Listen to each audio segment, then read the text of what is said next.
Le 1er août 2024, un habitant de Logofourousso, village situé à environ 13 km de Bobo-Dioulasso, informe la brigade territoriale de gendarmerie de Bobo de la découverte d'un cadavre dans un sac. Les premiers constats d'usage de la gendarmerie révèlent qu'il s'agit d'une jeune fille de 14 ans assassinée et mutilée. Arrivés, les restes d'un corps sans vie ont été effectivement découverts dans un sac. Les membres découpés, les parties génitales, ainsi que les intestins et la tête emportés par les auteurs de ces crimes rapidés. Le reste du corps passé au feu. Dans le déroulement de l'enquête, une piste fiable amène les enquêteurs le 5 août 2024 sur le sieur SS, où était caché dans une case à fétiche un suspect sérieux répondant au nom de OKS. Interrogé par les enquêteurs, le présumé coupable reconnaît les faits et explique le procédé de son forfait.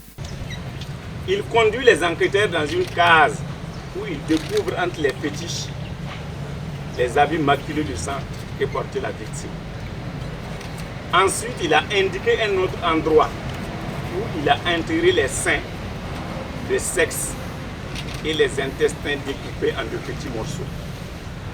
Expliquant son forfait, il dit avoir rencontré la jeune fille dans un kiosque le 31 juillet vers 12 h. Il l'a invitée à le suivre jusqu'à la case au fétiche où il l'a étranglée avant de la décapiter à l'aide d'un couteau.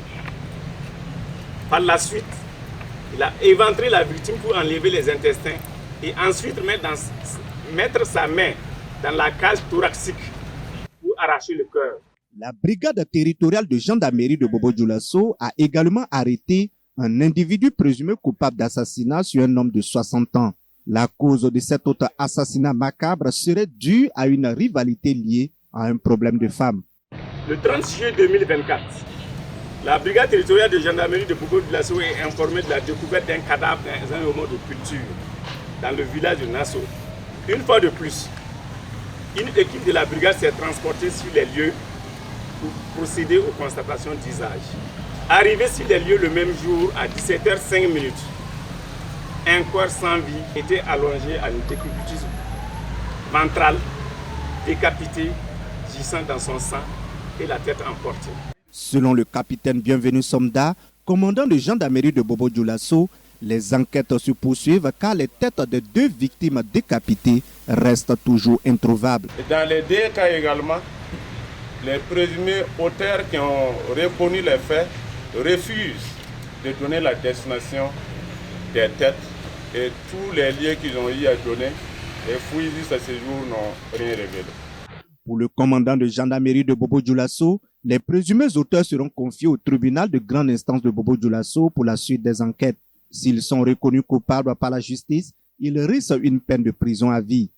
Le capitaine Bienvenu Somda invite la population à redoubler de vigilance et à accroître la dynamique de la collaboration avec les forces de défense et de sécurité en dénonçant tout cas suspect à la gendarmerie ou à la police, en appelant les numéros verts, le 16, le 1010, le 17 et le 199.